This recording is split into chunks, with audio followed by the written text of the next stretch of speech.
remercie vraiment chaleureusement pour votre accueil et surtout pour votre accompagnement depuis ce matin dans les différents sites du CETUD. Mais vraiment, ce que j'ai vu, ça m'a rassuré dans le sens où je suis vraiment quand même convaincu que le Sénégal est résolument tourné, en tout cas, vers la mise en place d'un plan de transport public moderne. Moderne, mais aussi durable. Durable, mais aussi, surtout, intégré aussi. Effectivement, on est résolument tourné vers des solutions de transition énergétique, on va dire, et voire même écologique.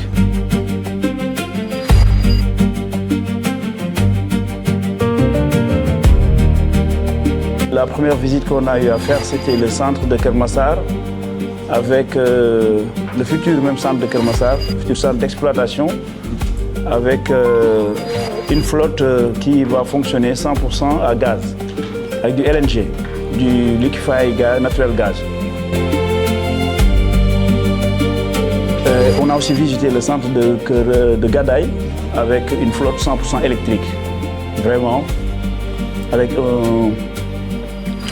des systèmes modernes, vraiment, qui me permet vraiment de dire que le Sénégal, vraiment, a fait le choix d'une mobilité moderne, a fait le choix d'une mobilité propre, mais surtout respectueuse de l'environnement.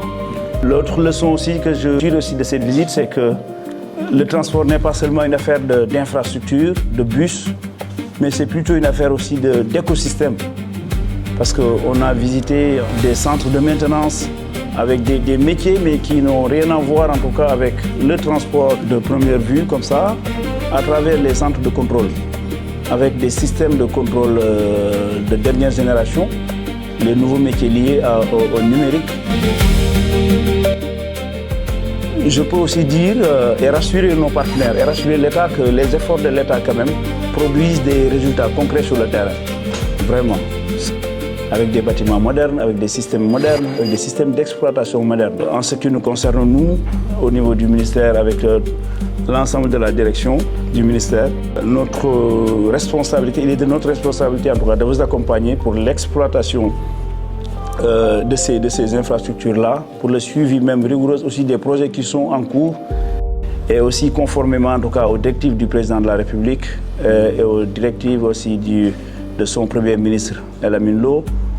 Je peux vous garantir aussi que nous mettrons en place très rapidement en tout cas toutes les réformes nécessaires pour pouvoir très rapidement vous accompagner dans la modernisation de ce secteur-là et surtout aussi dans la création d'un écosystème qui, au-delà même de son rôle de facilitation des déplacements, etc., mais constituera même un levier économique pour le pays.